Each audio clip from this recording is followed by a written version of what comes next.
fisker. Hej, velkommen til. I dag så skal vi snakke lidt om lag på lag princip og handsker. Jeg starter med at have sådan en tynd merino-liner på. Og så hvis det er rigtig koldt, så har jeg en waffle fleece-liner udover, som jeg så beskytter med en læderhandske eller en anden sådan holdbar handske. Og den kan jeg så gå med og justere både at tage den ene eller den anden liner ud.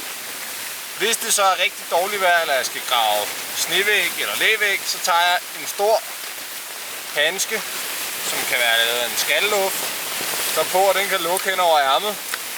På den måde så har jeg justerbarhed i de handsker, jeg har med. Jeg får vindtæt.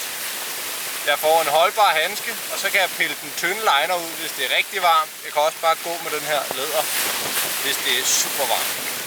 Tak fordi du kiggede med, og vi ses en anden gang.